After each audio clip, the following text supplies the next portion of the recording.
দেশ জুড়ে শীতের দাপট আরো বাড়তে যাচ্ছে। আবহাওয়া অধিদপ্তরের দীর্ঘমেয়াদী পূর্বাভাস অনুযায়ী চলতি জানুয়ারি মাসেই একাধিক শৈত্যপ্রবাহের মুখে পড়তে পারে দেশ। 4 থেকে 5টি শৈত্যপ্রবাহ বয়ে যেতে পারে বলে জানিয়েছে আবহাওয়া অধিদপ্তর। আবহাওয়া অধিদপ্তরের পরিচালক চলতি দায়িত্ব মোহাম্মদ মমিনুল ইসলাম স্বাক্ষরিত 1 মাসের দীর্ঘমেয়াদী পূর্বাভাসে এই তথ্য জানানো হয়েছে। এতে বলা হয়েছে, চলতি মাসে দেশে স্বাভাবিক বৃষ্টিপাতের সম্ভাবনা আছে, তবে বঙ্গোপসাগরে ঘূর্ণিঝড় বা নিম্নচাপ সৃষ্টি হওয়ার সম্ভাবনা নেই। এ সময়ে 2 থেকে 3টি মৃদু 8 থেকে 10 ডিগ্রি সেলসিয়াস থেকে মাঝারি 6 থেকে 8 ডিগ্রি সেলসিয়াস এবং 1 থেকে 2টি মাঝারি 6 থেকে 8 ডিগ্রি সেলসিয়াস থেকে তীব্র 4 থেকে 6 ডিগ্রি সেলসিয়াস তাপমাত্রার শৈত্যপ্রবাহ বয়ে যেতে পারে।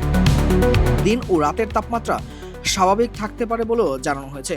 এতে আরও বলা হয়েছে, মধ্যরাত থেকে সকাল পর্যন্ত নদ নদী অববাহিকা সহ দেশের কোথাও কোথাও মাঝারি থেকে ঘন কুয়াশা পড়তে পারে এবং অন্যত্র হালকা থেকে মাঝারি ধরনের কুয়াশা পড়তে পারে।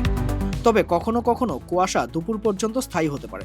ঘন কুয়াশার কারণে দিন ও রাতের তাপমাত্রার পার্থক্য কমে শীতের অনুভূতি বৃদ্ধি পেতে পারে। পূর্বাভাসে নদ নদীর অবস্থায় বলা হয়েছে, জানুয়ারি মাসে দেশের প্রধান নদ নদীগুলোতে স্বাভাবিক পানি প্রবাহ বিরাজমান থাকতে পারে।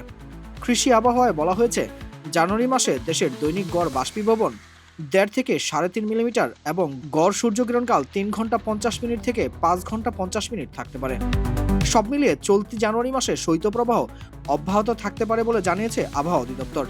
এই অবস্থায় শীতজনিত দুর্ভোগ এড়াতে প্রয়োজনীয় সতর্কতা অবলম্বনের পাশাপাশি কৃষক, নৌযান চালক ও সাধারণ মানুষকে আবহাওয়ার পরবর্তী হালনাগাদ তথ্য অনুসরণ করার পরামর্শ দিয়েছে সংশ্লিষ্ট কর্তৃপক্ষ।